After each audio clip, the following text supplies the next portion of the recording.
All right, we are live, and welcome back to Assessment Immersion Training live stream week 2, whatever week it is for you, no matter. This is officially our week 2.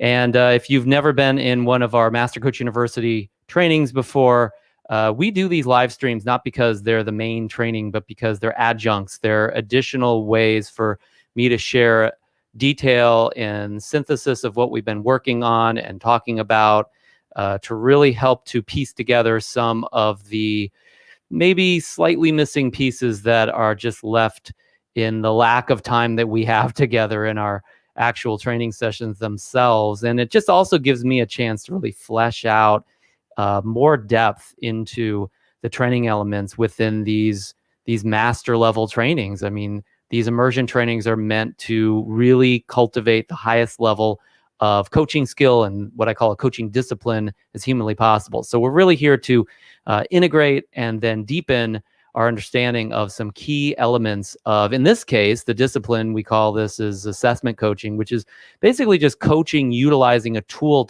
that we've already set up for our client before coaching them, before we're having sessions with them, that gets us ahead, that speeds up our process of understanding and appreciating who our client is, what makes them tick. And in this case, we're going to be talking about today, if I can find this back here, strengths and weaknesses. Everybody has them, right? So, we used to say, to be politically correct here, like soft spots, but I mean, let's just be honest, they're weaknesses, right?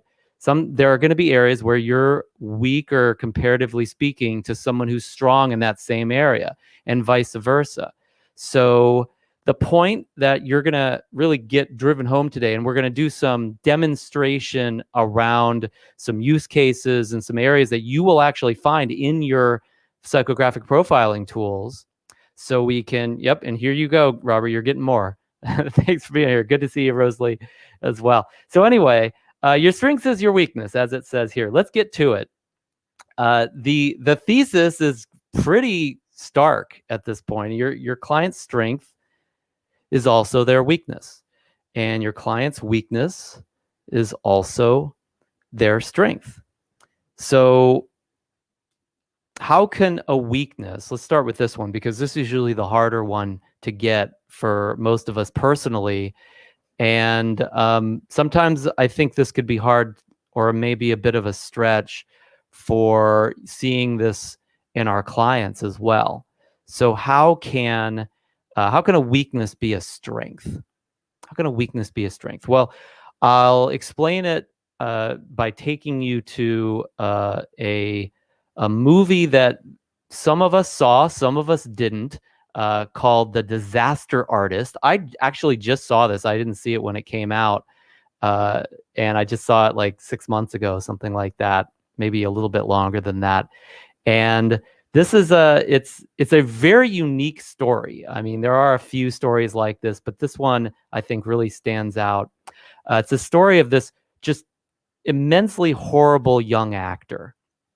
I mean, he not only could not convey emotion in an authentic way, in a way that came off in a convincing fashion. He just couldn't act, but he also had quite an intense and apparent speech impediment as well. So he couldn't even get the words out usually without them getting confused, or it was hard to understand them.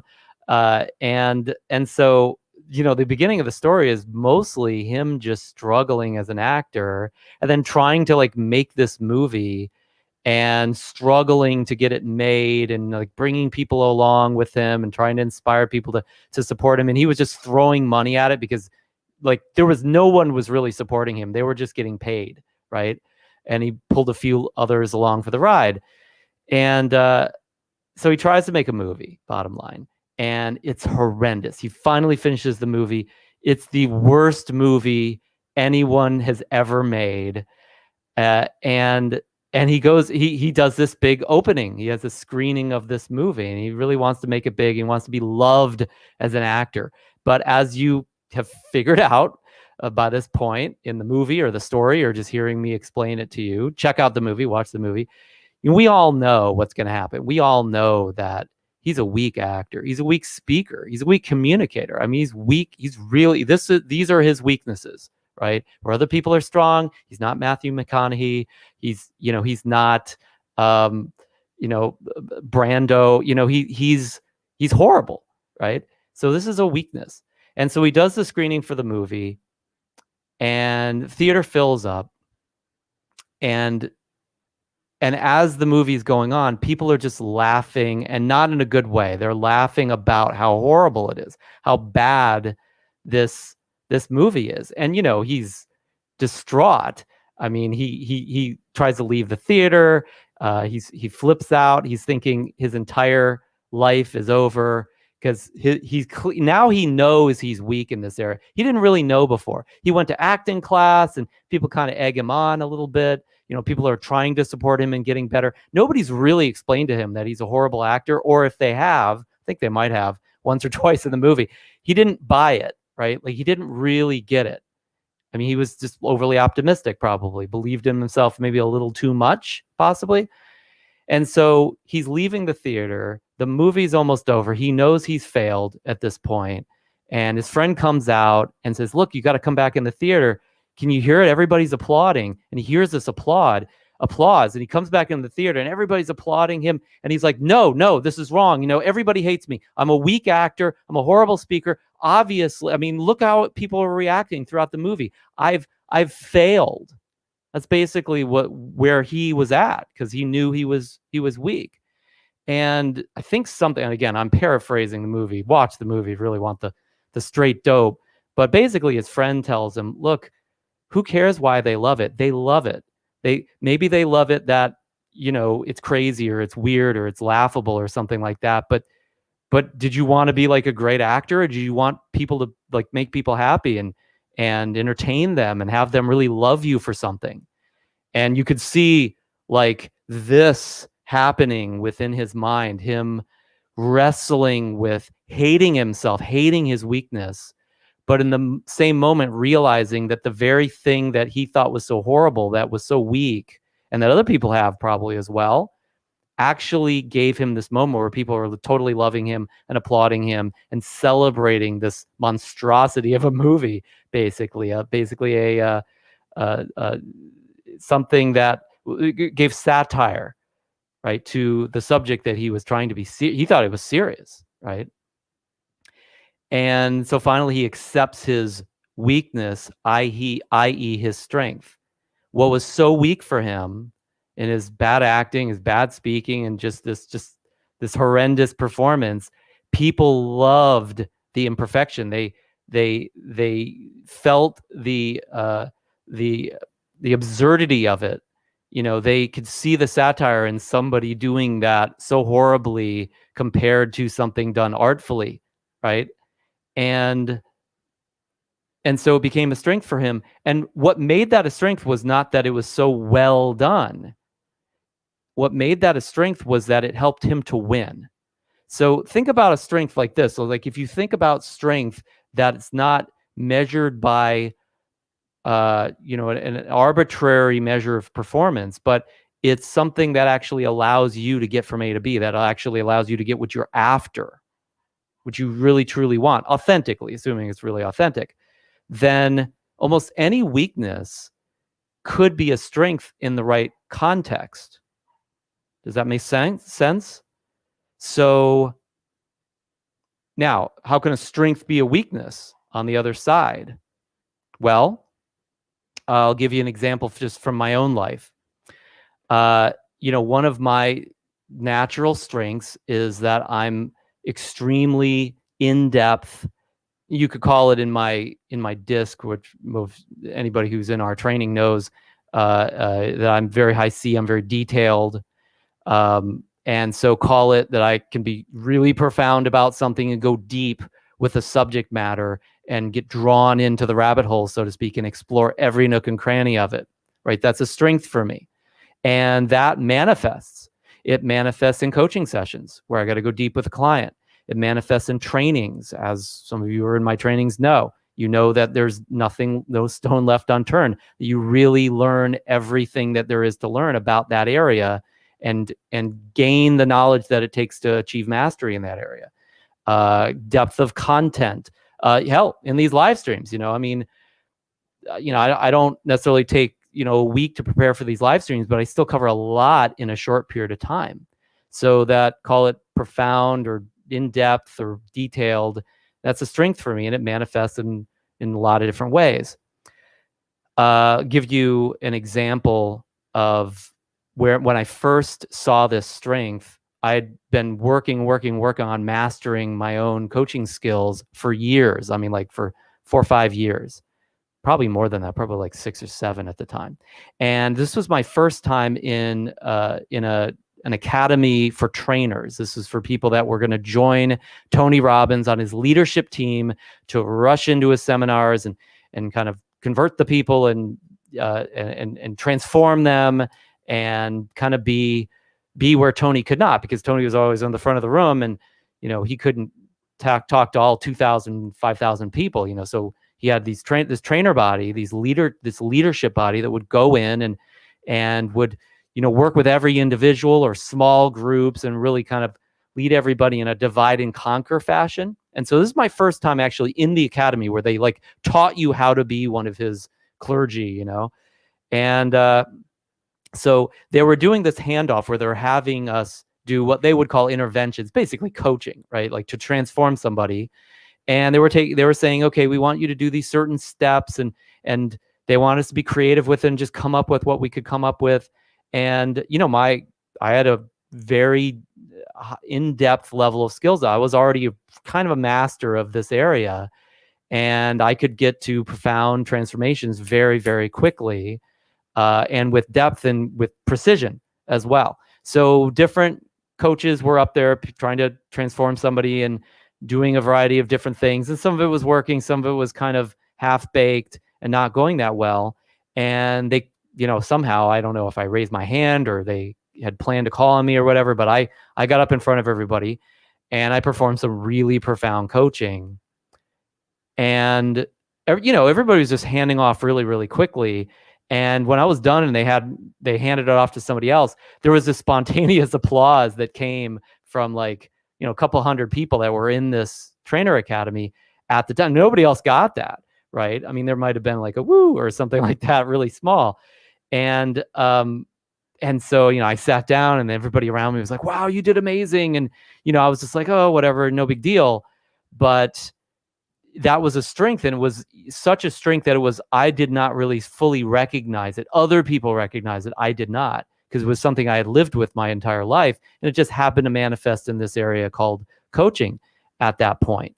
I remember years later going through like all the different leadership trainings at Landmark Education, which is what the old Warren Earhart Est used to be. And I was in their, their leadership trainings, and I was doing the same thing. I was leading these talks for groups, and a lot of the old guard there were like, you're going to be amazing at doing this. And at the time I didn't want to join their leadership. So I didn't move along in that area, but this kind of stuff manifested. But although that profound, deep detail also became a weakness in, for instance, business. In business, it slows me down, because in business, you have to get to a lot of things very quickly in order to compete. You got to be extremely productive, and not just productive in terms of perfection, like an artist productive who just loves their art and will take years on one little thing. You have to be productive in terms of producing not just your art, but producing it in quantity and in enough scale to make ends meet, to produce the cash flow, right? You've got to produce something in business to enough people or with enough value from the marketplace such that you're actually profitable, right? And so this detail and depth actually slows me down in my business, or it tends towards that. And for years, I found myself really struggling just to do really basic things. Like I think I have this example in my notes somewhere else, but I'll get to it now. I would take like 4 weeks to write 4 emails, right? And that's just something that for particular emails, you just can't do that. You got to do that much more quickly, like maximum a couple hours, not a couple weeks. I'll give an example, like even with content, sometimes I'll go overboard with the content and people get bored with what I'm covering. So maybe it's in depth, but it's also like, okay, where's the point in this, rather than just going more and more deep and more profound. Like, we don't want that. We just want to get to what are you going to tell us? What are you going to, like, what's the point? Give us what we needed so we can move on, rather than continuing the conversation forever. So, these kind of things are prevalent as well. So I have this amazing strength that's also quite a weakness that I have to wrestle with. Yeah, that's where I had it in my notes. Just found it. Anyway, so it was another time where I did a conference call. This was way back before webinars existed. It was like probably 2004, 2005, maybe a little bit later than that. And I did this big conference call. All these people were invited to the conference call. I had all these partners promoting the event for the first time. It was a big event. And I ran the event. I thought, it was like, okay, that was okay. That event went well. And then my partner, this guy was highly trained salesperson and field sales rep for Tony Robbins. He spoke in front of rooms that Tony would put together for him. What we would call in the industry an FSR, field sales rep, that would go and do speeches for across the country, setting up events for Tony so that he could come in and see thousands of people that paid for tickets to go to the event. And so this guy knew what selling to groups, like what it took. And after the event, he said, well, that was interesting. He was trying to be positive, but basically he ended up slamming me for my lack of clear scripted calls to action and the need for a concise presentation and close and just all the stuff that was missing. And I knew about this stuff, but I was getting caught up in my content. I was falling in love with what I wanted to teach, because I wanted to go in depth. That was what I thought was valuable, what I thought was important. And he knew better, right? And of course, we didn't generate sales off of that event. So in more depth, speaking of depth, let me explain it this way. A client's strengths and weaknesses they're like a continuum. They're on a continuum between extremes.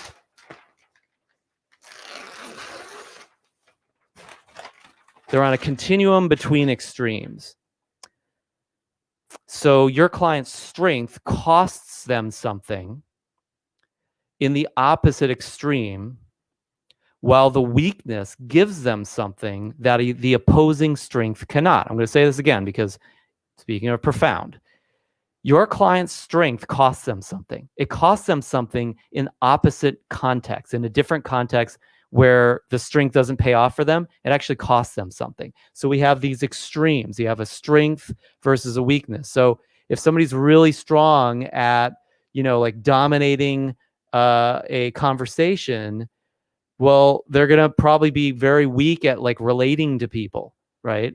In an empathetic way. They're going to have trouble between those two. Now, some people have the extremes of both. We'll talk about what that looks like in a second, but you usually don't have the extremes of both simultaneously. So if you really are strong in one area, that's a weakness in another side of your life, another context. So their strength costs them something in the opposite extreme, while their weakness, let's say if you're weak over here, you're on this side, it actually gives them something that strength cannot give you. Just like, as I explained in the Disaster Artist, this guy's speech impediment, his horrific performance as an actor became comedic. Now, somebody who's just a mediocre actor, or a strong actor, people would not laugh at their authentic attempt to render good acting. This guy was really trying to be a good actor, and he was horrible at it. People loved that because where have we ever seen that before? That actually created uniqueness for him, right? I coach a lot of people in the voiceover industry, voice actors, and one of the coaching organizations, multi-million-dollar coaching organization I've coached for almost a decade now. They teach actors, they teach voice actors. And they always like to use the story of Gilbert Gottfried, who's one of the highest paid voice actors on the planet. right? And Gilbert Gottfried, if you know his voice, I mean, the guy talks like this. I mean, it's not like a quality voice, right? He's extremely weak in terms of this, like this, just the idiotic sounding voice that he portrays. That's very authentic and natural for him. If he tried to have a beautiful, perfect voice, I mean, I'm sure he could talk more normal than he naturally does, but maybe it's a little exaggerated. But the point being, it's actually a strength. People look for that audacious, that insane voice because that's what they need for certain parts, right? So that weakness becomes a strength for him in that particular industry. So your strength is your weakness and your weakness is your strength. So think of this now, by the way, some people will say, and we have demonstrations of this, and I know that those of you who know how to read these assessments, you also understand this with some depth already, that there are some people who are extreme in one area. There are other people who they kind of straddle the fence, right? They're walking a tightrope. This is our little metaphor here, between between two extremes. So they're not extra strong or extra weak on that continuum, right? They're right in the middle. Okay. So think of this like, hey, so those of you that know, like, and we'll get into this in a second, know somebody who's really extroverted or somebody who's really introverted, right? Those are strengths and weaknesses depending on the context, right? But what about people who are right in the middle, who have extreme extroversion and introversion inside of them, behaviorally speaking? Well, that's not an extreme of either. They're right in the middle. So I'll give you one explanation to this, and then I'm going to kind of mess it up and contradict it in the same breath. We're going to have a little bit of a paradox here.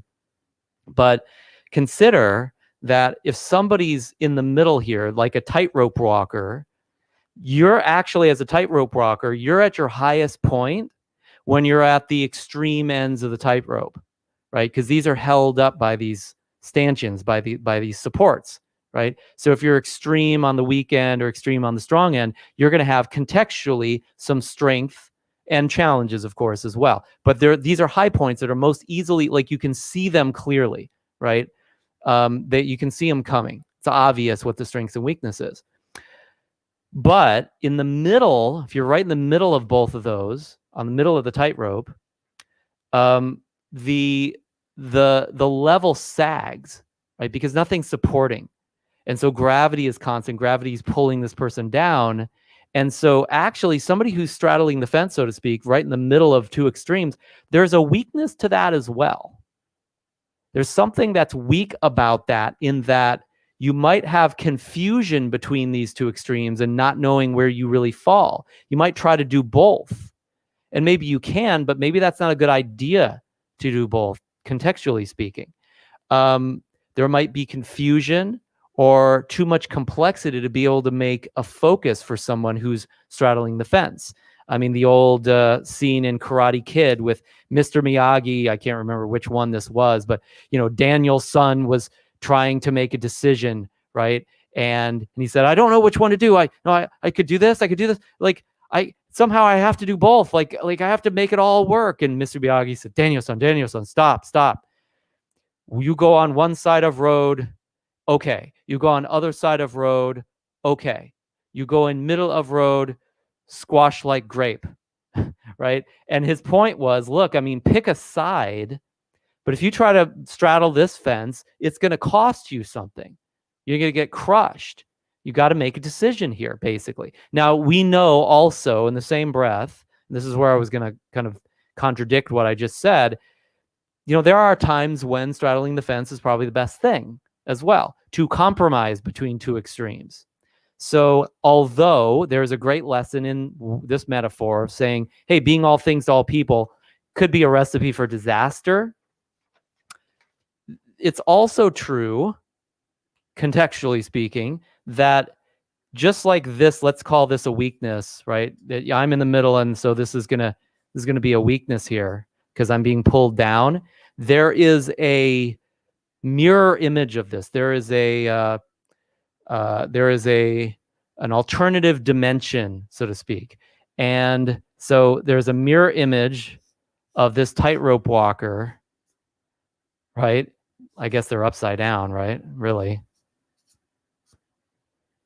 And there is again, an alternate universe or an opposite universe where what we see as a weakness is also a strength.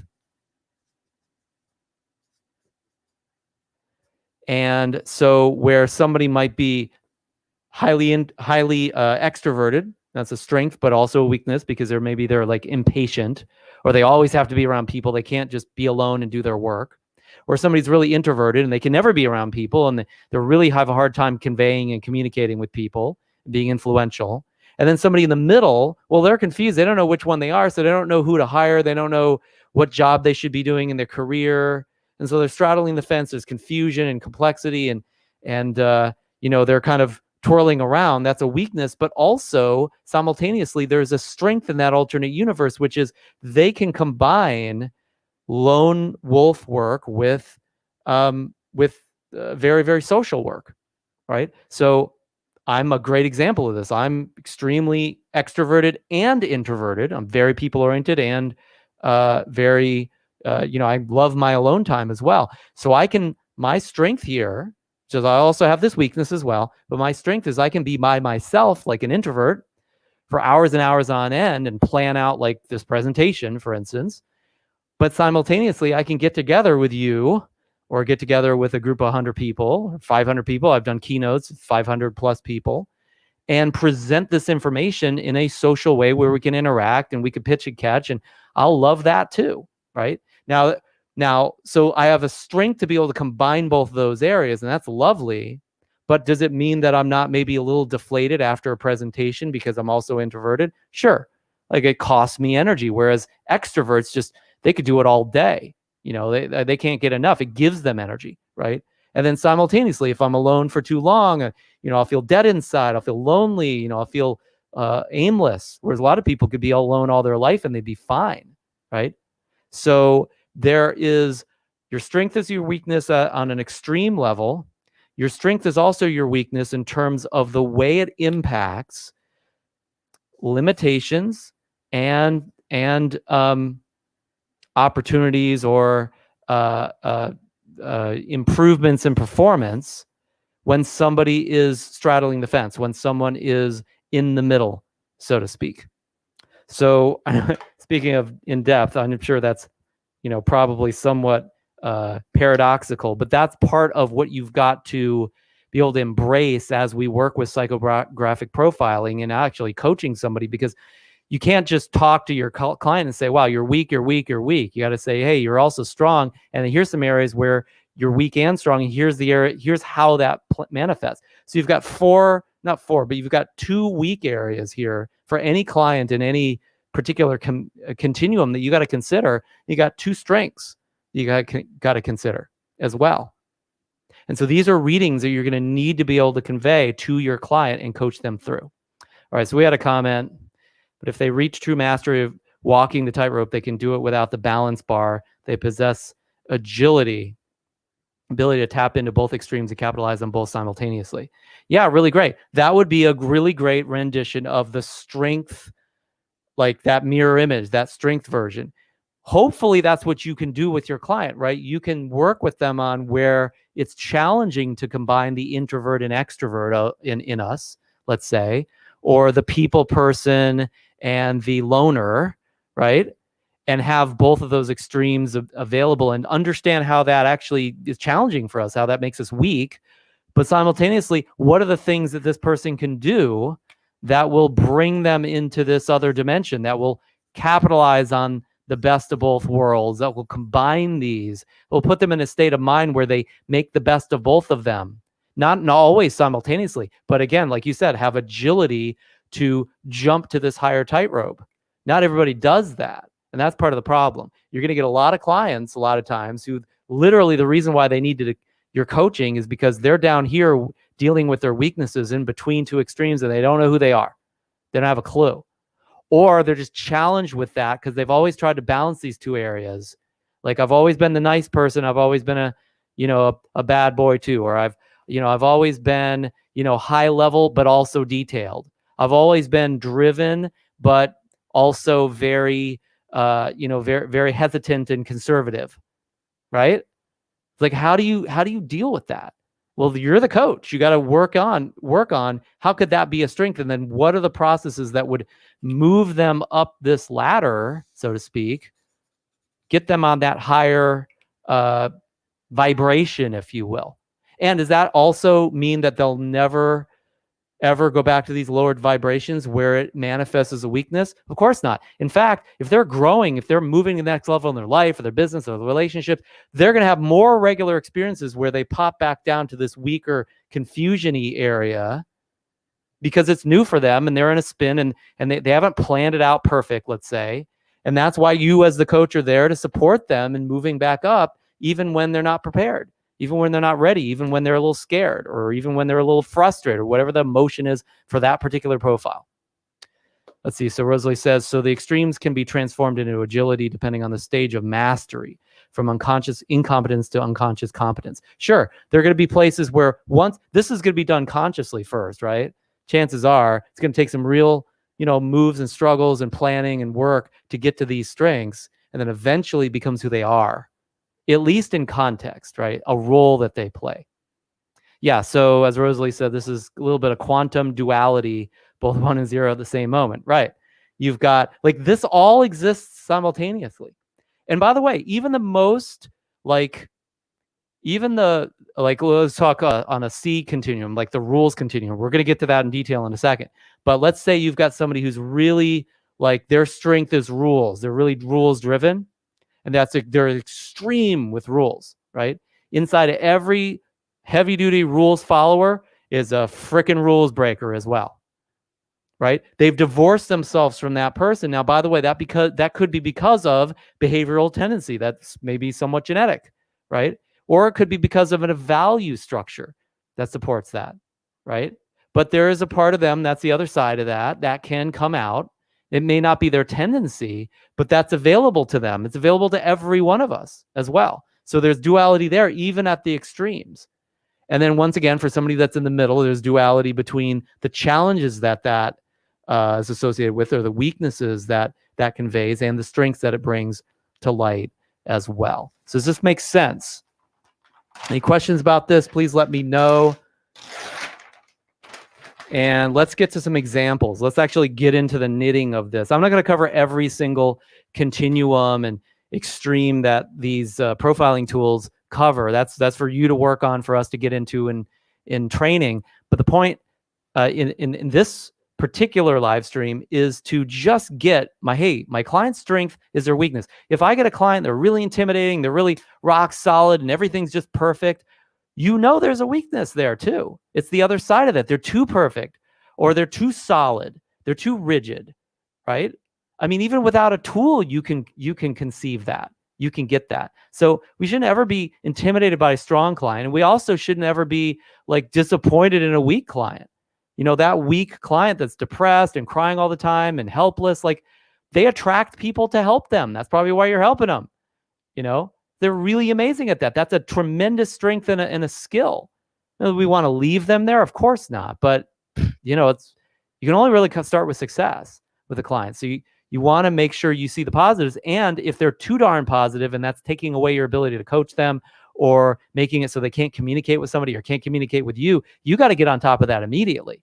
And you can do that by looking at their assessments in a blink of an eye. That's why if I have somebody's assessment, and especially if it shows some extremes and some things I can perceive quite quickly, I can reach them instantaneously within like minutes, without having ever talked to them before, or never needing to talk to them, because I can work with their manager or their other coaches, or work with them in a group where I don't need to have to spend extra time with them to really reach them. Get it? I hope this is getting clear in terms of at least what's possible. Now let's apply it. Okay, so this is a common struggle for a lot of very people-oriented people. And this is a big struggle for me, because I actually convey both of these attributes, both of these behavioral styles. Those of you in training know the difference between the high I in the disc and the high S in the disc. So high I, people-oriented, optimistic, blue sky thinker, very inspirational, warm, but they have an Achilles heel, which is rejection and breaks with connection. The S, still very people oriented, but more introverted from a kind of a close knit support type of approach. And they're not blue sky. They're more constrained and more routine and more kind of settled, if you will, steady, standard, slow paced. They don't like the changes that a lot of times an I will really like. I actually have both these attributes. So I'll give an example just from my own life where I struggle and where I straddle the fence. This is me, is between these two extremes. And by the way, some of you might say, hey, the I and the S are like very similar. They're both people oriented, and that's true, but they're also very different. And there is an extreme continuum between the I and the S characteristics. And we're going to talk about that or speak to that here. So between the I and the S, I am very kind of extroverted and, impulsive and engaging and excitable. And, I mean, hopefully you could tell, like I get jazzed about certain things and I just like, let's just try stuff. And I'm very kind of creative and that kind of thing. But in the same body, I'm also very cautious and more like, instead of like engaging with people, I'm more supportive. Like, hey, how can I help? Kind of like the behind the scenes, behind the curtain, quiet coach, if you will, or maybe not even a coach, maybe just somebody who's more of a servant, right? So I have these two extremes within me, which makes things very challenging. That's a weakness for me, is that I can be, as it says here, hot and cold, right? I could be go, go, go 1 minute, and then all of a sudden, I've seen this in professional relationships, all of a sudden I'm cold, I'm like clam up, I go into my shell like an S would, right? And all of a sudden they're trying to engage with me. They thought I was this engaging person, and I'm like kind of like dead fish, right? So that's challenging in a team, in relationships and influence and leadership. Challenging for me is challenging for the teams that I've worked with, partners that I've worked with as well. Leader versus follower. Like, I might get really, engaging and excitable and inspiring and lead. And then next moment I'm cautious and kind of following and hesitant, right? So it's like, this could create confusion in me. And I know it does at times. Like, am I really a leader or am I more of a follower? Am I go, go, go, hot, go for it type of person, extrovert, go getter, or I'm kind of cool and easygoing and, just take it easy and just, slow down kind of person. The fact is I'm both. And that's why I keep questioning these things. And by the way, people I'll work with or people that know me well enough to see both sides, they'll question this. Like, is he really a leader for me? Or should he be the follower and just support me? Right? Is he, going forward and making things happen? Or is he really holding us back? Right? I remember there was one project I worked on where I was really excited about starting another business in another niche. And I got my whole team on board with it. And we had like 4 or 5 team members that were collaborating on the content. And we worked for like years on this. But at first, when we first got started, we were all like trying to work out like, hey, we're going to start this thing. We're going to go for it. And I was hot and I was a leader. And I was in my decisions. I was impulsive rather than cautious. And my interactions, I was very engaging, right? This is the continuum between deciding impulsively versus cautiously, and like I is impulsive, S is cautious, and interacting in a more engaging way versus supportive way. So I was all on the I side, all blue sky. And then we started working on it together, and a month went by and another month went by, and then a year went by, and we were slowly kind of just slothfully going through each piece. And I was going painstakingly through every little word and every little piece of content. And years later, we still hadn't got off the starting blocks. And I saw team members see, gosh, he's cold. He's more following us. He's being more cautious. He's being more like a supportive. He's not dragging us to the finish line anymore, right? So I became more the S later on.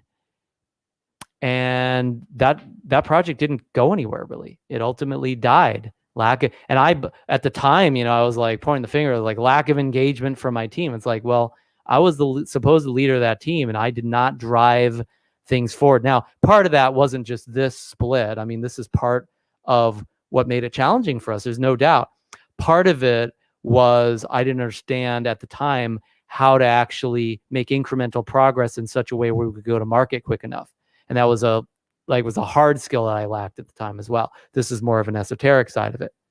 But that was definitely a challenge for me. And there's these two extremes where I could be the cult of personality, or a high I could be that. And then this other extreme where I could be the team player. I'm straddling that fence and I don't know which one I am sometimes. And sometimes people don't know which one I am either. Okay. So now at the highest level, again, where this duality shows up here, I can show up as the collaborative leader. Like that's a strength. And by the way, I'm working on projects now with team members where we actually go to market and we get things done, and it still could be sped up. There's no doubt.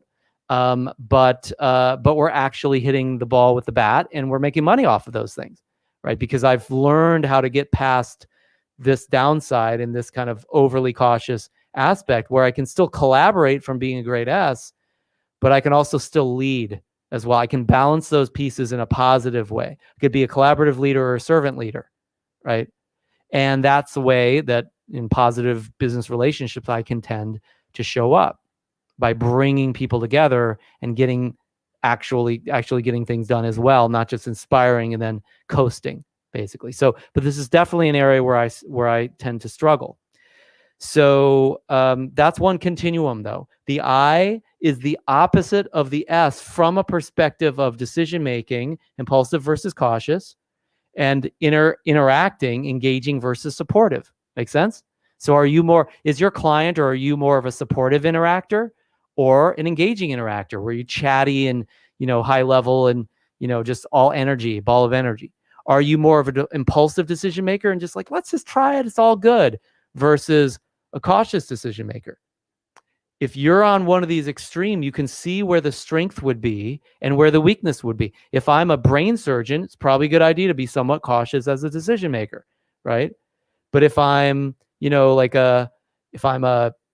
somebody who plans going away parties or birthday parties or fun events, I better be somewhat impulsive at times, right? So there's going to be areas where contextually either of these could be a strength, either of these could be a weakness, and they are always that in some context for any client who's at those extremes. And then somebody's straddling the fence, there's going to be weaknesses around this because they're not sure if they're more of an engaging or supportive or impulsive or cautious individual. And unfortunately, they're a little bit of both, which, as I said, unfortunately, that's going to drag them down at times when they thought they were ready to do something, but then they pulled back. And fortunately, they can also be a servant and collaborative leader as well, which I've definitely experienced at times. But I've got to really master this for myself. And your client, if they are in this same vicinity, they've got to master this for themselves as well, in context where they're struggling with this, or in context where it's a limitation. It's like a limiting factor for them and they have a goal that's beyond where they currently are. And this might be a stopping point for them. So that's one, speaking of in-depth and detailed, profound example. Let's go to another one. So this is another straddle the fence area for me, which is the IC continuum. These are, again, are there similarities between I's and C's? There are, but there's a lot more differences. The I, again, blue sky, people-oriented, like joyful, happy-go-lucky type of person, optimistic, and a C who's more cautious, who's more kind of detailed, who's more hesitant and shy, less social as well. So this is a big time continuum between extremes. So when it comes to, and again, I'm both of these. I'm very high C and I'm very high I. So I can be, in my reasoning, very intuitive, right? I could just intuit something and have intuitive reasoning where I synthesize and connect dots and kind of project. And sometimes that works. Sometimes that's a weakness, right? Depending on the context.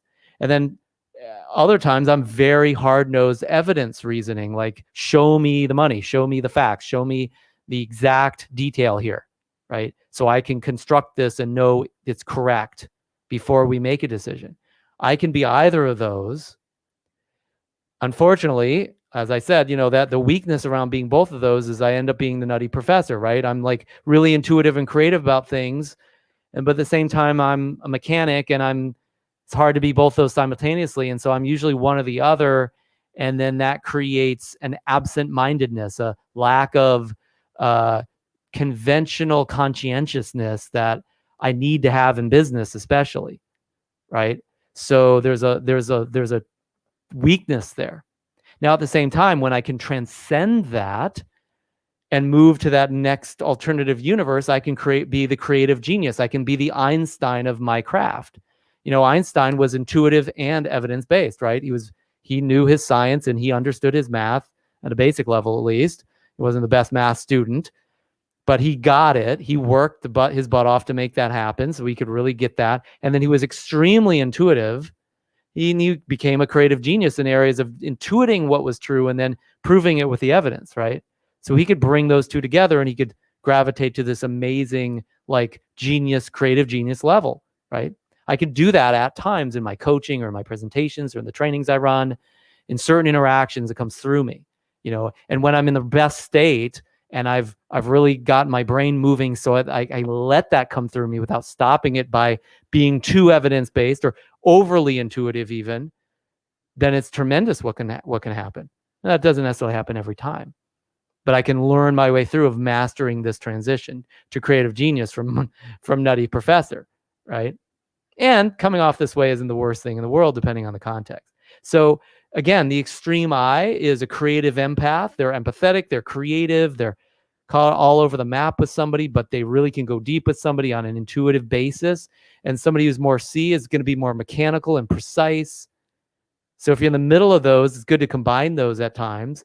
And if you're on one side, you can see, well, in relating to my clients as a C, that could be challenging. For my client, if they're a really high C, they're going to have trouble in relationships if they're not much of an I, right? And vice versa. There might be a really deep relationship-oriented person, let's say a coach, who just misses the point sometimes because they miss out on evidence and they haven't substantially defined what's going on yet because they are less detailed, right? Or they're less conscientious about those things.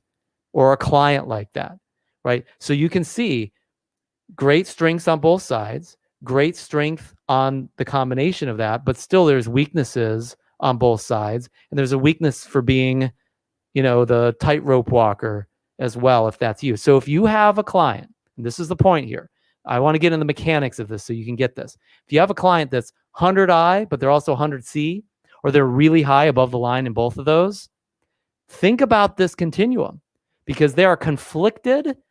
They're the nutty professor, but at the same time, they have creative genius and they have evidence-based empathy that's available to them as well. That's tremendous to know that. Can you imagine the advantage that gives you as a coach to be able to see that in an instant, in a blink of an eye, by seeing high I, high C, right? And I've struggled with this, but I also understand there's something within me that will allow me to transcend that. And if I can get in the right context, that grows my life, grows my business, grows the power that I can bring to myself and others, etc. The depth of where I can go, but also the breadth that I can create as well. So that's the intuitive reasoning versus the evidence reasoning on the I-C continuum. We had a couple questions here, so let me check. What's the difference between a dual extreme, both I and S, for instance, being high, versus being just at the midline near the energy line? Okay, good question. So if you're at the midline with one of them, but the other one is high or low, then you know, like let's say I'm midline I, but I'm really, really low C. So 50 I and 10 C. Well, then I'm definitely more I, right? Because the point spread there is what I'm looking at. That's what causes this continuum to go more in one direction versus the other. It's not that one is that they are high or low. It's that there's a point spread between them that we're looking at. So when I look at an IC continuum, and I'm not looking at like the behavioral hierarchies and things like that that are in your assessments as well, where you can actually see, like if you actually look at somebody's assessment, they will show you this IC continuum graphically and plant somebody in the middle or plant somebody on one end. You don't even have to look at the disc in order to see that. But again, I don't have to look at that in order to know, because I can just look at the disc. I'm looking at the point spread between the I and the C. Are they aligned the same? Are they both 50? Is one 70 and 150, or 150 and 120? Right? And then I know that somebody's leaning in one direction or another on that continuum. Okay. Now, once again, if they're both midline, they're right in the middle on this continuum.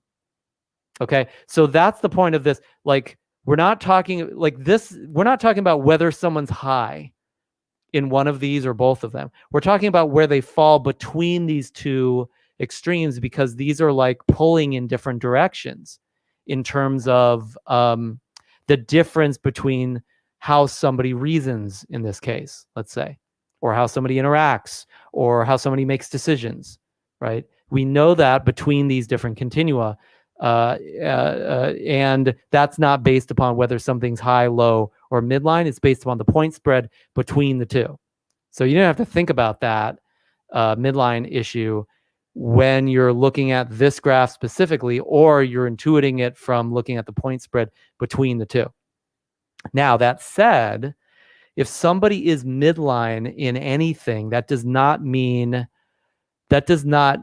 change this for the reasons I just said, but it also doesn't change it because if somebody's in the midline, they're 50, right? It's 0 to 100, right? So if somebody's midline I, they're 50 I, that's 50 I.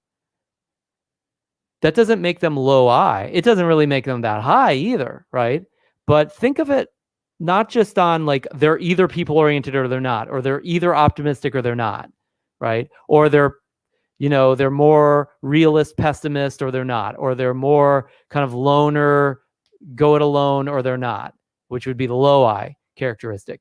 Think of it like on that continuum, they're right in the middle on their I, meaning they're not a low I, but they're not that high I. So they are actually 50 on the people-oriented spectrum, right? They're 50 on the, they have 50 optimism, right?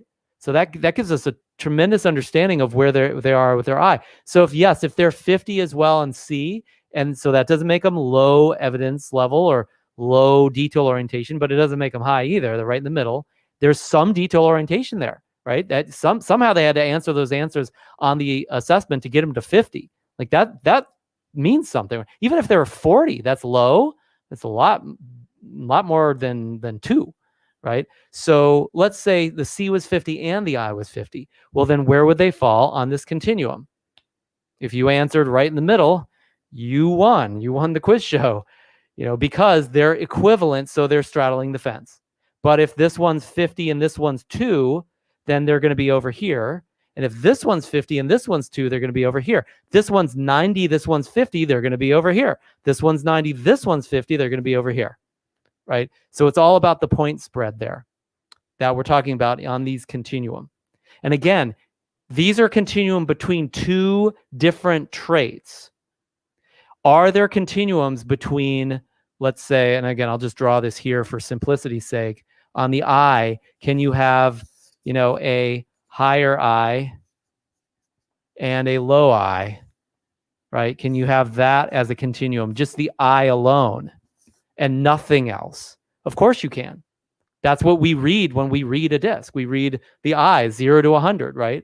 So if they're over here at 100, then they're more, again, optimistic and they're intuitive and all these things. And if they're at 0, they're more pessimistic, realistic, less people-oriented, etc., right? And that is a continuum. That's a simplistic continuum.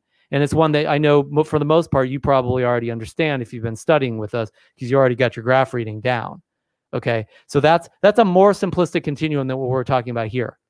So by the way, that said, is 100I strong some places? Yes. Are they weak some places? Yes. Is a 0I strong some places? Yes. Are they weak some places? Yes. So there too are strengths and weaknesses. If somebody's 50I, is that going to have them straddle a fence on an I continuum? To some extent, yeah. To some extent, yeah. And is that going to have a weaker and a stronger area on just I alone? Sure, it will. But you already know those because you already know that continuum quite well between those two extremes. I'm giving you more sophisticated extremes because now it's not just one behavioral style and one position in life. We're talking about 2 behavioral styles, 2 emotions, 2 behaviors. We've got optimism and fear, right? We have people orientation and detail orientation, right? We have optimism and carefulness or fear, right? Rules orientation, right? Fun versus conscientious. That's the continuum we're looking at here. So with that continuum, it's more sophisticated than just this high or low, right? And for that reason, that's why I'm doing this, not because you need help with knowing if somebody's 50I, what does that mean? You already know that, right? And even if they are 50I, we can still plot them on this continuum, and you can see these. I wish I had an assessment with me, but if you get into not the main disc graph, but you get into, I think they're call it behavioral characteristics or behavioral hierarchy on the old TTI assessments, they actually give you, decision making, reasoning, interaction, all these different continuum, and they'll plot them high or low on that area. And that is a more sophisticated combination of traits that they've now synthesized into a descriptor. And you can plot somebody on that descriptor. You don't have to, the 12 behavioral tendencies. Thank you, Rosalie. Should know my own assessment. But you don't even need that when you appreciate these complexities just by intuiting it or knowing these so well that you can see the differences between these continuum. That behavioral tendencies guide also gives you some basis for that you can start to leverage, but there's way more than what they cover in the behavioral tendencies. That's just one team's view of this piece. So really good. I'm glad you asked that question. That was kind of an interesting one. So that's the I versus C, intuitive versus evidence-based, right? Let's go to a couple more also very common ones. My wife is both a D and an I. So she's both really results oriented and really relationship oriented. She wants results, but she also wants connection, right? So she ends up in the middle here. And so she struggled at times in her business, just personally as well. I mean, she'd come home sometimes like working all day, 12-hour days, just banging it out, trying to make ends meet, make money, kick butt in her, she has a home services and painting business. I mean, she does refurbishments, and it's just really amazing that she's done so well in just a couple of years, partly because she's so results oriented, right? But she'll come home and she doesn't have enough time with her family, and she's like, literally, she's like, I feel empty inside, and she'll cry. It's because she went out and went to the extreme results, and then she needs this too. And so she's trying to, there's a love-hate relationship with her job, love-hate relationship with her family, actually. Not like in that extreme, but you get the idea. It's just like, I love my family because I'm the lover, but I also hate the fact that it takes me away from getting the best results in my business to make things happen as well. Have you ever seen anybody like this in their family who's been so like, they wanted to win so bad because they're a winner D type, but they also are really high I, they're really lover, and they really love their family like crazy. And so they suffer. They're wounded inside because they love their family so much, but then they feel resentment, or they feel taken advantage of, or they feel a loss of themselves, right? This is also, by the way, the significance for those of you who have been through strategy training. It's the significance versus love on the survival needs continuum as well. We can literally graph that in assessment training. That's how that goes cross discipline.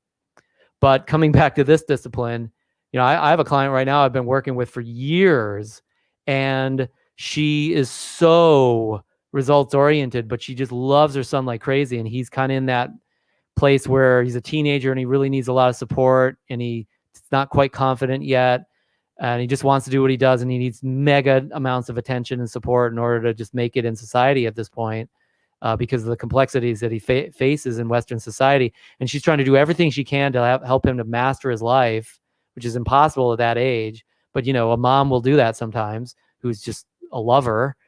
And at the same time, she feels aggravated and antagonized and wounded because she's given up her life for her family. And she's in a place now where she's like, I don't have the kind of results I'd like. And I can see I could win this game. I really could kick everybody's butt. I could be the best in my industry. And she just knows it. And she's like, I don't have time for it. And the reason I don't have time is because I love so much. And then that love turns to anger sometimes. And then her son feels beat up by it. And she feels guilty for it, of course, then. By the way, that guilt, because of the directive winner manner that she's in, where she expects so much of herself and others, she'll feel even more guilty. She'll have more hate for herself than almost anyone else who was low I or who was low D, right? So that's the tightrope walker in her. And it's a really challenging place to be. I've got to help her bring this up a notch and love and win at the same time, as it says here, to go to a higher level. And anytime she's in love, hate, I can either win or I can love, but I can't have both. I can either direct or I can collaborate, but I can't do both. It's like, well, she can do both, but she's got to believe in herself to do that. And she's got to decide that's her standard rather than I hate, I love, I hate, I love. And being like Jekyll and Hyde, which she has been in her life at times and in her business at times, right? And this will never go away completely. There are never going to be zero events where she's never Jekyll and Hyde, but she can definitely gravitate towards loving and winning,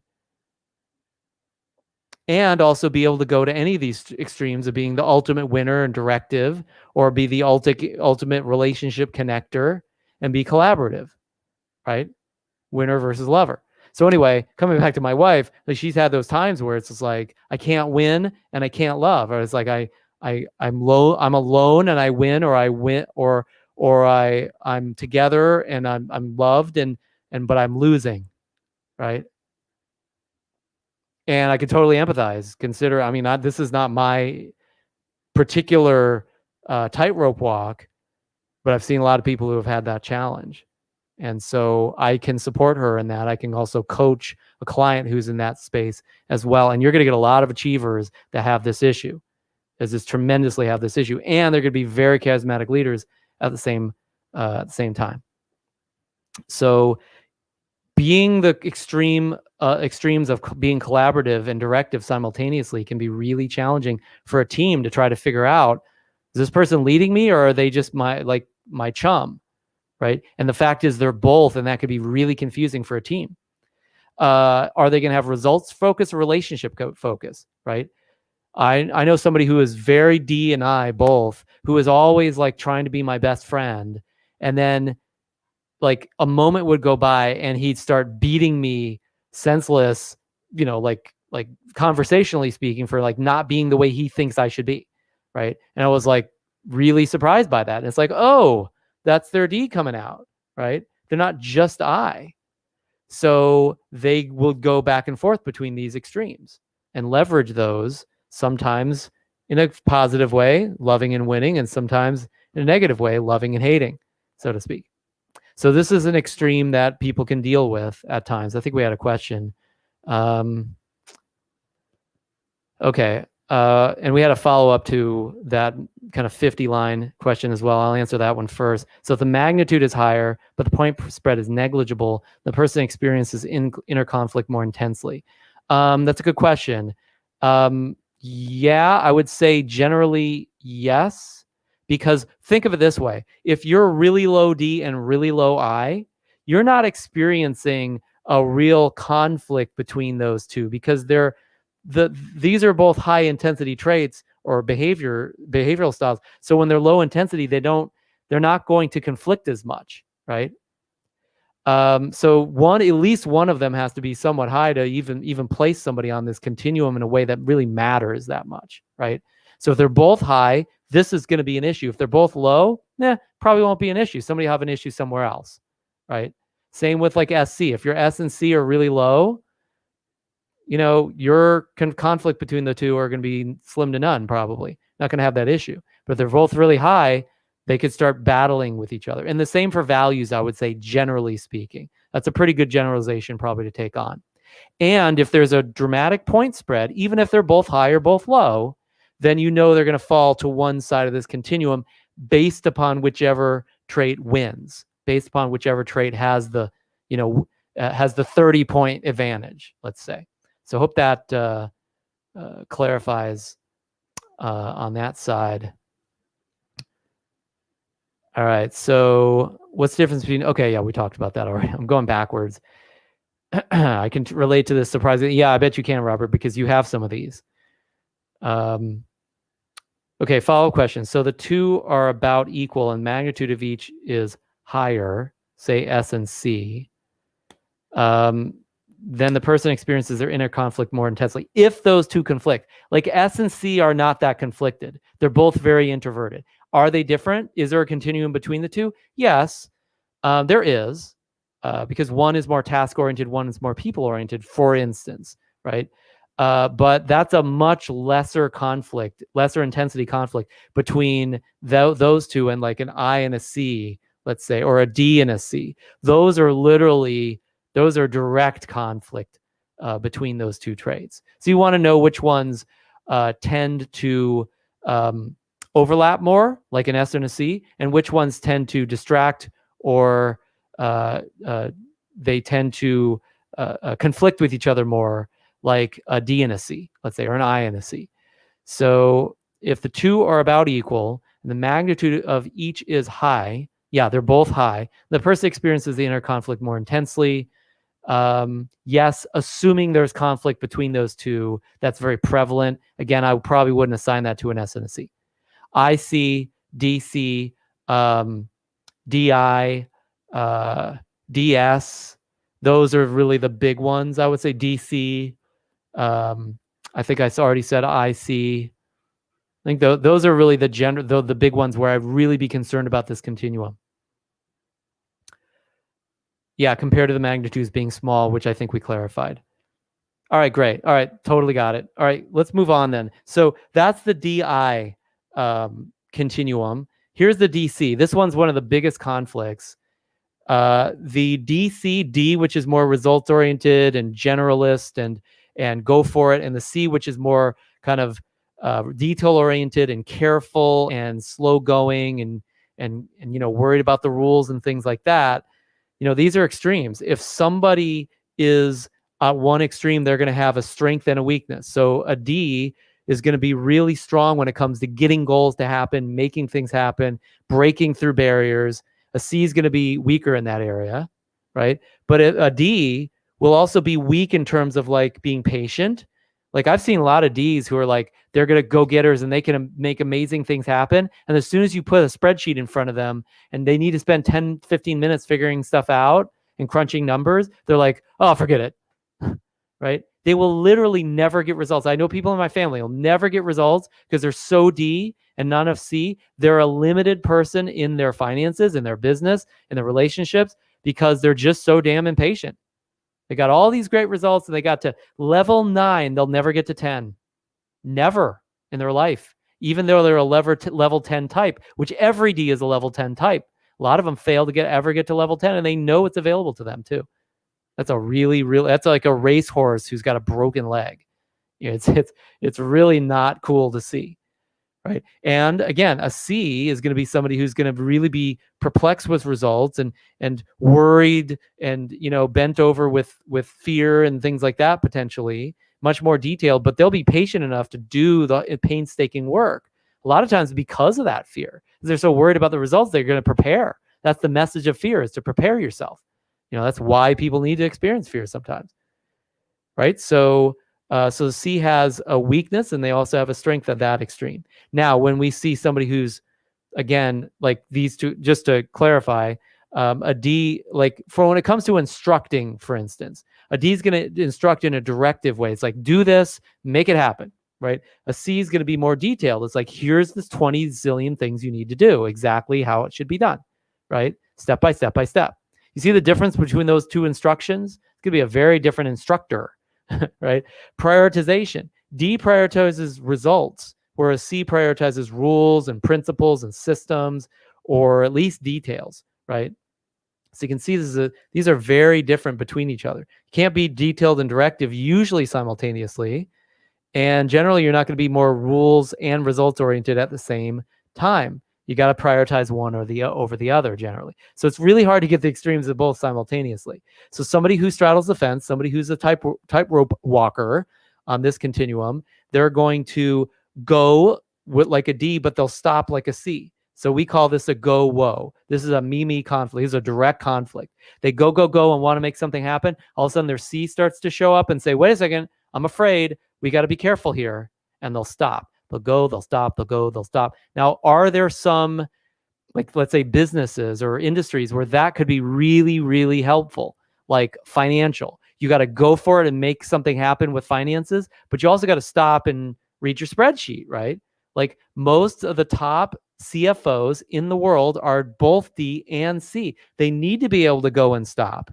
They need this. But they just need to know when to do each, right? And these can be weaknesses as well. Like, I mean, I know managers at times who have had decent sized teams who have really been go-getters, but because they're a DC, they have trouble working with people because their eye is so low, frankly, more than anything. But they're directive and detailed. And people are like, okay, do you just want me to make this happen today? Or should I follow all your rules? Like, which one is it? They get confused, right? Between this go stop type of direction, right? And then they'll prioritize rules and slap somebody down for getting a result when they broke the rules. And then they'll slap that same person down for not getting results. And people feel abused from that, right? So you can imagine there's going to be some areas where DC is strong, and there's going to be some areas where this is a real weakness, and gravity is going to pull them down on that tightrope walk. Now, if they can transcend and become the ultimate taskmaster, right? They'll never necessarily be a perfect people relationship manager, but they'll be a great taskmaster because D and C is all about tasks. And they could create the perfect, like, the balance, if you will, the prime between directing and detailing, between results and rules, and have, like, just thread the needle the way almost no one else could, right? That's amazing taskmaster. There are going to be some industries where that person will thrive, and there's some industries where they will die, right? So that is those continuums in instructing, directive versus detail, and prioritizing results versus rules. It's a major continuum that you want to be aware of. And there's strengths and weaknesses around each extreme, and there's strengths and weaknesses around straddling that fence as well. So let's see. Direct versus indirect, that's experienced as inner conflict. Very much it can be, especially in relating, instructing, and communication, leadership as well. Because as a leader, I can either be direct or indirect. It's really hard to be both. Very, very challenging. Like, can it be done? Yeah, but it's unlikely without tremendous skills, right? So if I'm both, like, I could be hammering somebody and being direct, or I could be really indirect and vague, and people are like, I don't even know what he means. It's going to be hard for me to be both, and therefore I'll be torn. I'll always feel a loss on the other extreme, right? It's a very good point. Ballet master teacher could be both on instruction. Yeah, very good point, because they want the overall art to be displayed. They also need to be a good taskmaster, where they need to get people to do their drills probably and do their warm-ups properly and follow the rules and everything. But they also need to be very detailed around the art as well. As an artist, that's something that's probably going to be celebrated. As a business person, there's going to be places where that's going to hurt you. I know some business people who are DCs and they can't get their head out of the details, and they're stuck in the minutia. And so it slows them down, kind of like I get slowed down with my C sometimes as well. So these are really the other discontinuums I wanted to make sure we kind of looked at as examples. These are not the only ones, as I mentioned, but I wanted to give you a thorough amount of examples so you can really get deep on these. So let's talk about values. Just like we talked about with DISC and with behavioral profiling and behavioral styles and kind of emotional style of communication and approach to life, values also, some of them at least, have conflicted extremes. So let's talk about a couple of these. We're not going to cover all of them, but these are the major ones. As you know, in our value set, we have high economic drive, which is somebody that's more driven to get and self-advantage, right? They're driving to win economically. And then we have more altruistic people who are all about giving. I want to, are there some people in life who their whole MO is like, I just want to make everybody better. I just want to heal everyone. I want to make them all happy. Like, yeah, there's people like that's really their extreme, right? And there are some people who are like, no, I want what's mine. It's like I was watching CNBC the other day, like a while ago, and the like they're the ultimate economic channel, right? Because it's like literally watching the markets and where everybody's making money. And their slogan was like, get yours. And I was thinking, they took my training. They know getting for yourself is that drive. There are a whole slew of people, they literally watch at CNBC all day, trade the markets, do real estate, or something that's mainly money driven. It's really about getting for you what you want, self-advantage, if you will. And that's their archetype, right? That's their MO. And those people are way more about that than they are about like giving others advantage and giving. Now, some people love to argue this point. They love to say, oh no, when you get, you give. It's like, yeah, but there's also what you really wanted about it. Like you can't be like really wanting to get and have self-advantage and simultaneously say that you really just wanted to give to everyone. You didn't want both simultaneously at the extremes. You wanted one more than the other, usually. And that's what makes an economic value an economic value. The other side of the seesaw here, the altruistic value, like I said, some people they really get off on making other people's lives work, helping other people, like giving something from themselves to someone else, right? Like this is a huge piece for some people and they love it. Like this is the juice of life for them, is giving to others. And then again, economic, the juice of life is getting what they want, right? No judgment, right? It's just like that. Those are extremes, right? So these are a continuum of these extremes. And economic, are there not, for the drive of getting and self-advantage, is there not an advantage there? Is there not like an upside to that? Yeah, economically, there's an upside, right? Business-wise, there's an upside. Money-wise, there's an upside. Because you're probably going to do better if that's your motivation. Now, again, some of these people like to argue with me about this, and they like to say, well, really, the people who are really in it for themselves, they actually lose because you got to be a giver to get. And it's like, well, yeah, maybe, but if you have this drive to get, you will find a way to do it, even if you're a jerk. There are many who have done that. Now, are there many really nice people who have done it as well? Sure, right? But did they not also have an economic drive to get it? Usually they did. That's just the way it's been, okay?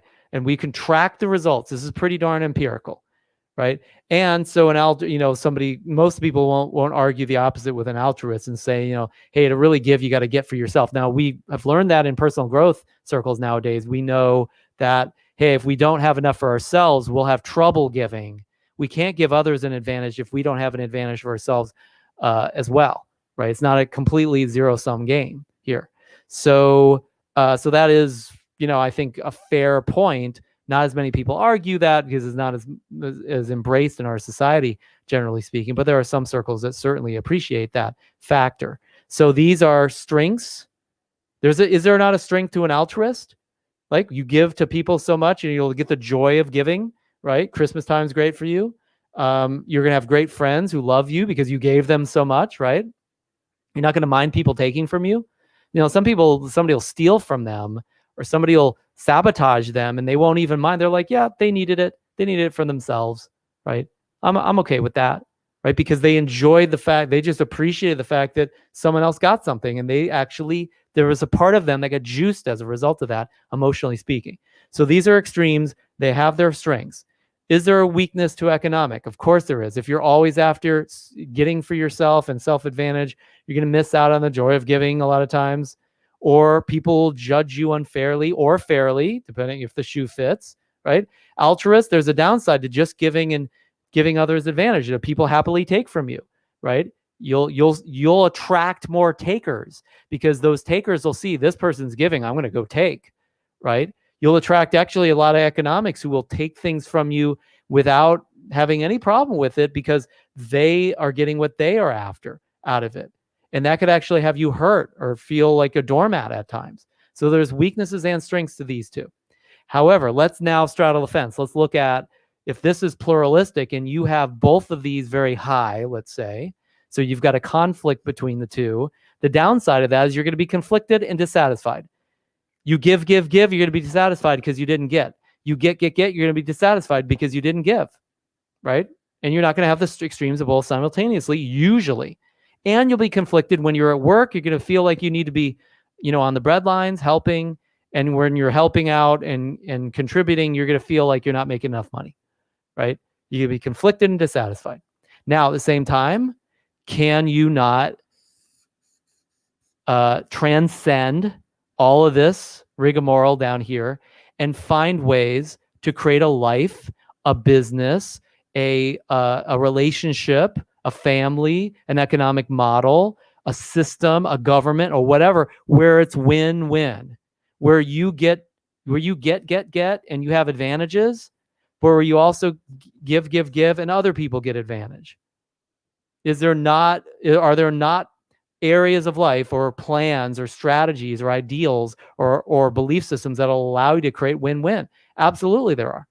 So if I see an altruist economic who's conflicted and dissatisfied, I say, look, these two, you got to find a way to make them make friends where you can get both simultaneously and find win-win businesses, win-win relationships, win-win communities, win-win collaborations, where you get to, you find ways to get for yourself, but you also find ways that others are going to get too. And you could be satisfied. You could be completely fulfilled, even with this gigantic conflict that you have. Right. So there's a area of values that's a huge conflict. Here's the last one I'll cover here. And this one is regulatory value versus individualistic value. Now, for those that are familiar with regulatory value, they know this is about discipline and rules and traditions and living your beliefs, right? Like whatever they are, just like following that no matter what, and just being like loyal to that. Individualistic is like the opposite. It's just being a free spirit, a maverick, spontaneous. This is not discipline. This is freewheeling, not being stuck in rules and traditions, breaking with rules and traditions, enjoying that, right? So it's like freedom versus discipline, right? Now, again, there are strengths with each. The disciplined and traditional people, they have tremendous strengths in certain areas. They live what they believe. They're not conflicted. They're going to be aligned with themselves, right? And what they believe. If those beliefs are supportive, they will live them. Individualistic will have strengths or some benefits from that. They'll probably pursue freedom. They'll be more spontaneous. They'll enjoy those facets, where a regulatory might have trouble with that. And by the way, that's the weakness of regulatory. They will have trouble feeling free, and they might feel a loss here. But most importantly, they'll have a lack of spontaneity and freedom, and they'll end up in dogma a lot of times. And individualistic, the weakness for them is that they probably won't be disciplined enough to actually create the freedom that they really could, right? They will not think systemically because they'll feel a loss of freedom around that. Now, let's say you straddle the fence. Again, let's say I've seen this like never, okay? But let's just talk theoretically. Like, let's say somebody actually was high regulatory, high individualistic. I don't think I've ever seen it. I literally don't think I've ever seen it. Because these are really literally like a seesaw, whereas economic altruistic, sometimes these are both high or both low, okay? But this continuum is very different in that respect. But let's just theoretically think about somebody who's totally about freedom and totally about rules, traditions, and disciplines as well. I've never met this person, but let's say they existed. The downside for them, if they value both these values really highly, would be they're never going to be free, but they'll never be loyal to their belief system. They'll never be fully either of these things, so they'll feel consistently unfulfilled, dissatisfied, right? What if that individual, that crazy individual, who I don't think I've ever met, I'd love to meet them if they exist, I doubt they do, transcended that issue? Well, then they could find freedom and structure. They could find how to be free while they're also loyal to their traditions, their rules, their policies, their beliefs. They could find the freedom in those beliefs. They could also find deeper beliefs to set them free as well, so they could be loyal to the beliefs that are best as well. So there's transcendence available for even this individual who, like I said, is kind of a unicorn. All right. So look, if you got questions about this, hit me up in the chat, but I'm going to give you some actions now. Now that we've talked about, hopefully this is clear that your strength is your weakness and your weakness is your strength sometimes. And hopefully it's clear that if you straddle that fence, that's also a weakness and could be a strength with the transcendent breakthroughs that are available through some coaching for this individual who might be dealing with that. And you want to know, as we've been working on in assessment training and a SWOT analysis, you want to be able to traverse what are the strengths, weaknesses? What are they for this individual? And now hopefully this gives you more depth and appreciation for what they could be and a better way to share it and explain it to your client in a way that actually comes back to the theory that they're looking at in their graphs. Not to mention that they'll understand it and appreciate that you understand it even better than they ever will. So you're going to be their guiding light in that respect. Okay, so let's see. Okay, we did have a question. So let me take a look at that before we get to your actions. Okay, so we said, okay, we had a couple comments. Jeez. Okay, I just did a 3-way debrief with a high economic, high altruist. Wow, okay, yeah, that's a conflicted person. She was confused, not seeing how she could have both values at high. Yeah, how could you, right? And the way that you could is that you really do love both. Because there are people that just like, it's really important to them that they give. But it's also really important to them that they have advantage and get and maximize their life too. They want both. And here's the thing, when they're confused about how they could have both, that's because they have a limiting belief that those two are truly in opposition to each other. Like, I can't give and get simultaneously. I can't, that's impossible. They've probably been taught in Western society, it is a zero-sum game. Somebody wins, somebody loses, right? And by the way, in some competition, some aspects of life, that may be a fair thing to believe because it's accurate to some extent. But it's also a very limited perspective that Western society has given us in a variety of areas, right? And there are all sorts of models and ideas that transcend those limiting belief systems that might actually have her not seeing how she could have both values high. We suggested this could be a good combination for someone who wants to maximize resource utilization in a charity or not-for-profit. Absolutely, right? Yeah, no doubt. That's a great career move. Now, that said, in a lot of, like, you go to work for, let's say, Intuit, or you go to work for maybe like Google or something, like even in some tech companies, there are plenty of organizations, large and small, like social entrepreneurial ventures that are for-profit entities that want to make as much money as humanly possible, but they're simultaneously giving back to the world in ways that are completely altruistic as well. And they even leverage that altruism to attract more customers with the halo that they can create, right? If you go to work for, like I said, like Intuit or a variety of other organizations, they want to create a quality of life for their clients, for their customer base, for their employees, for their executives, and sometimes even for the world. They want to move the world up a notch, and they want to profit, right? And if you look at some of the achiever cultures that are really on top of things, they find ways to get it all, to make it all happen. I know, I'm sure this is not a complete story, and you can argue this with me probably, which is not what I'm after today, but like Apple's a good example of people at least that wave the banner of, we want to make a lot of money. We want to have our team be happy and satisfied, but we also want to make the world a better place, or at least not harm it, because they have the goal for being carbon neutral within like the next decade or so, or a couple decades, right? So it's like, that's going to cost them billions of dollars, but they are willing to do it because the altruism, but they're also willing to do it because they know a lot of people who are their customers they know their customer is very highly altruistic. A lot of tree huggers and granola people that get Macs and iPhones and stuff, right? So they're like, okay, if we end up being an evil corporation who's only economic, even if we are, which I don't think they totally are, but let's say they are, we should at least act like we're altruistic and wave that banner so people will be attracted to that, which will make us economically money. and it also gives back as well. So regardless of what the motivation might be, obviously there's more than just a singular motivation in a corporate monolith, right? There are plenty of very profitable entities that have found ways to do both. And now, does that mean that they're straddling the fence completely? I doubt it. There are very few that do that. But like B corporations, I actually have done executive coaching for one of the largest B corporations on the planet. It's a big multinational called Laureate that does education all around the world.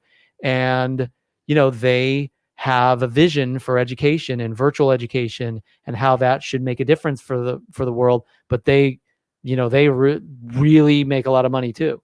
And they spend a lot too. They have a little bit of debt, but that's another story. So the point of the matter is there are all sorts of for-profit entities that are also quite altruistic. And there are a lot of not-for-profit entities that very much want to grow and get something for themselves as well, even if their model doesn't explicitly operate for that purpose primarily. Like one non-taxed entity that is fairly well known in our society. In fact, we're about to, did we already? I think we just sent an email about them the other day. This basically a fairly new age religion called Scientology. They are an altruistically structured entity, right? They don't pay taxes, and they're supposed to be a service organization that's more about giving back to the community and religion, right? You look at the documentation, they don't really do that very well or very much, but they're positioned as it, and they operate to great economic benefit with their real estate holdings. Okay, so once again, they're structured altruistically, but is that really the motivation? I'm not so sure, based upon what a lot of people argue. And again, I'm not the expert, so everybody can give their 2 cents on that piece, right? So there's complexity here, and we need to appreciate that in order to be really effective as coaches, or at least be able to see it in the graph so we can translate it across to our clients. Okay, so let's see. So we covered that piece, I think. Getting more so you can give more. Giving more so you can get more. Yeah. If you give enough in certain setups, you will probably get more. If you get enough, you will probably have more to give, and you may be able to give if you choose to. So yeah, very good points there. Both regulatory and individualistic high. Yeah, like I said, like that, I question whether that exists. That's a unicorn.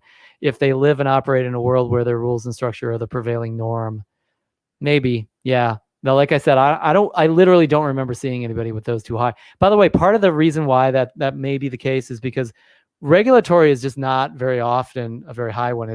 It tends towards a low factor. So anyway, like I said, if we ever see one, I'm definitely going to study them like crazy. All right. Great questions. Great points. I appreciate all of that. And I will not try to explain that regulatory individualistic any more than I already have in theory, because like I said, de facto, you're just never going to see that person.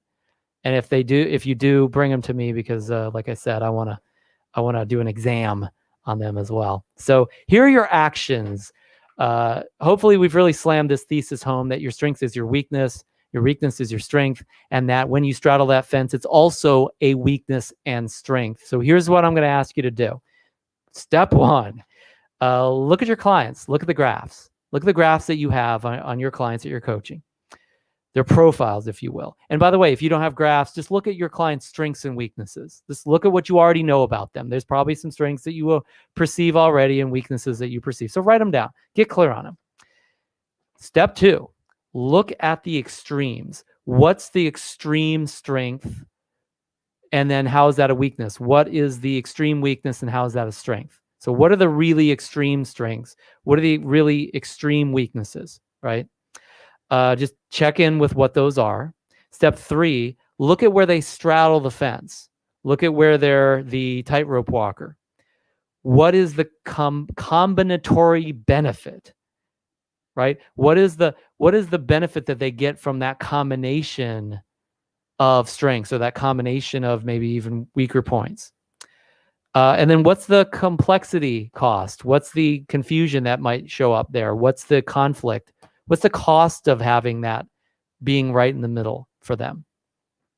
I know one of the big ones that I didn't really get that in depth into today, but when you have too many things that are strong and they kind of clash together beyond the conflicts that crop up, sometimes it's hard to clarify who are you, because you really do feel like you're in the middle of the road getting squashed like a grape sometimes.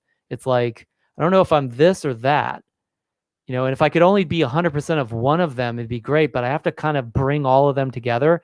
And that could be tricky. There's not a lot of jobs or models or industries or lives where I could be all these different things to different people, right? It's possible, but it takes some more in-depth planning and construction, I think, a lot of times for some of those situations. That's only a perception, so it's not necessarily true. But what is the possible conflict? What is the possible confusion? What's the possible cost of straddling that fence? And then finally, step 4, action 4, look at where these clients are straddling through the conflicting traits, like we talked about, and what is the benefit of that? If they have conflicting traits, what's the benefit of that conflict simultaneously? I think I basically said that twice. Where do they straddle? What's the benefit and cost? Where do they straddle? Oh, no. Yeah, so there are 2 different ways somebody can straddle, and we actually identified that. It's like, where do they straddle in the middle of a single area? And then again, what's the benefit and cost of that? And then where do they straddle between conflicting traits? And then what's the benefit of the cost of that? So look at your clients, look at their graphs. What are the extremes and strengths and weaknesses of each of those? Identify strengths and weaknesses around any extreme, because they always have both. And then where do they straddle in terms of something that's not extreme? And what's the benefit and cost of that? And then finally, where they straddle within these continuum of conflicting traits, values, or behaviors, and what's the benefit and cost of that? If you can get through that, you can talk your way through it or write your way through it, plan your way through it. When you debrief your client, you're going to have tremendous insights and depth of awareness, which is a huge area that we're scoring you on as you're coaching your client. And you're going to make a huge difference for them. They're going to transform as a result, or they'll just have a better strategy and find solutions to where they never had one before. So with that said, here's what I'm going to ask you to do. Speaking of giving others advantage, I'd ask you to be an altruist with me as your fellow altruist today, since you made it to this point in the video, to share this with other leaders, managers, coaches, people that are influential, where they need to understand and appreciate this, whether it's about themselves as a client of yours or a fellow leader of yours, or about the way they can make a difference for others so they can see this in others that they manage and help, etc. How many businesses or owners or managers or leaders who have people that are not served, if they could only see both sides of that coin rather than see everything through a singular filter, could appreciate how to best utilize an employee or a team member or a relationship and make the most out of it, rather than being always at the insult of the problem or at the prosecutor in that relationship. It's time for the defense as well, in our businesses, in our relationships, in our families, in our communication, in our leadership dialogues that we have with people that we lead and serve. So please share this with whoever you know would benefit from it. And if nothing else, if you don't, nobody that could help with this, what I'm going to ask you to do is just hit the like button wherever it is on YouTube or Facebook, because then the algorithm knows somebody like you would want to see this, and they know other people like you, because AI is really good at finding that nowadays, and that'll serve in a way that you don't even have to do anything else other than just, doing one quick smashing of that like button. So I really appreciate your time today. Hope this made a difference. Any follow-up questions, let me know, and I will talk to you in week 3 of Assessment Immersion Training. Take care until then.